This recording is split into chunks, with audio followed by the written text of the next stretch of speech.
Welcome back the retail spark.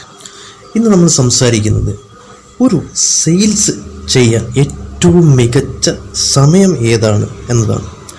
ഒരു സെയിൽസ്മാനെ സംബന്ധിച്ചിടത്തോളം ഒരുപാട് നാളത്തെ കഷ്ടപ്പാടായിരിക്കും ഒരു സെയിൽസ് ജനറേറ്റ് ചെയ്യുക എന്നത്.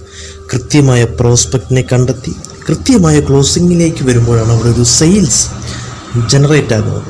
അപ്പോൾ നമുക്ക് നോക്കാം എങ്ങനെയാണ്, ഏത് സമയത്താണ് ഏറ്റവും നല്ല പോലെ ഒരു സെയിൽസ്മാന് സെയിൽസ് പെർഫോം ചെയ്യാൻ കഴിയുന്നത്, ഏറ്റവും കൂടുതൽ സാധനങ്ങൾ വിൽക്കാൻ സാധിക്കുന്നത് ഏത് സമയത്താണ് നമുക്കൊന്ന് പരിശോധിക്കാം.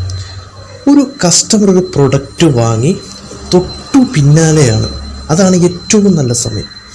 ആ സമയത്താണ് നമ്മൾ കൂടുതലായിട്ട് പ്രൊഡക്റ്റുകൾ വിൽക്കേണ്ടത്. ആ സമയം സെയിൽസ്മാനിനെ സംബന്ധിച്ചിടത്തോളം അവൻ കോൺഫിഡൻ്റ് ആയിരിക്കും, പറയുന്ന വാക്കുകളിൽ കോൺഫിഡൻ്റ് ഉണ്ടാവും, ബ്രെയിൻ കോൺഫിഡൻ്റ് ആയിരിക്കും. ഇത് മറ്റു കസ്റ്റമറിലേക്ക് സ്പ്രെഡ് ചെയ്യുന്നത് കൊണ്ട് അവരിലേക്ക് പോസിറ്റീവ് ആയിട്ടുള്ള വാക്കുകളും പ്രവൃത്തികളും നടക്കുന്നത് കാരണം ഒരു സെയിൽസ് പെട്ടെന്ന് നടക്കുന്നു.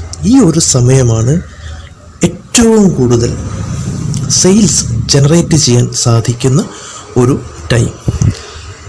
Thank you.